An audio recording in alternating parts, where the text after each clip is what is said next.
Bapalami, train A on go Johannesburg, it has 8:10. Next train to Johannesburg will depart at 8:10.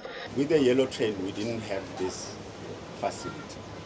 So you'll have people sitting in the train, and we know that sometimes services get distracted. And without communication, then it becomes an agitation. Now with the new technology that you say, we are able to communicate, one advantage.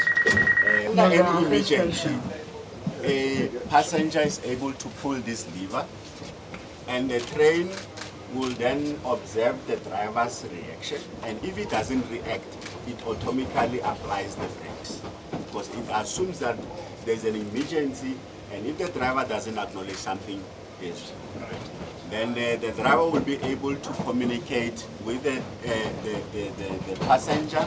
If it's a medical emergency, probably the next station or wherever is appropriate, we then respond with the ambulances and so on. Another advantage, as we are sitting here, the driver is able to see all of us from this coach all the way, which is a feature that was never there before.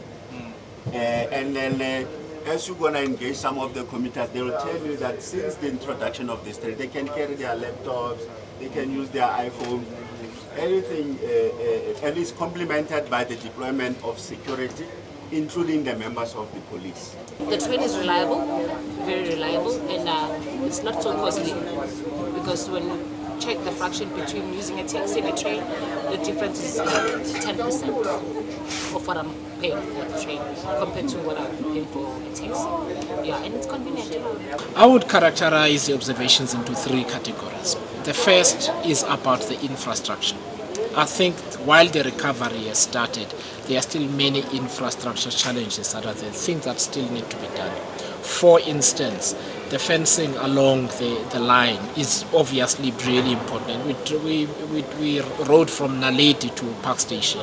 That is an issue, because when you've got people crossing over the line, you've got safety and other issues. The second is the signaling equipment. Signaling is important because it makes sure, it's like air traffic control. It makes sure that the trains don't collide into one another. They do it manually at the moment, like back in the old days. It needs to be electronic, which means the security of the line is really important, and the money to install that system needs to be secured so that you can run more trains. Otherwise, it's got an impact on the levels of customer service. People are complaining the trains take too long, there are not enough trains and so on. Those are problems that come with infrastructure, especially the signaling infrastructure. The third issue that we've observed, especially when we came here, is the importance of security. Security of the passengers, security of the infrastructure itself, not just at the depots, but all the way through between destinations. So there's still a challenge. And interestingly, all of these issues were surfaced by the Auditor-General when they spoke to us.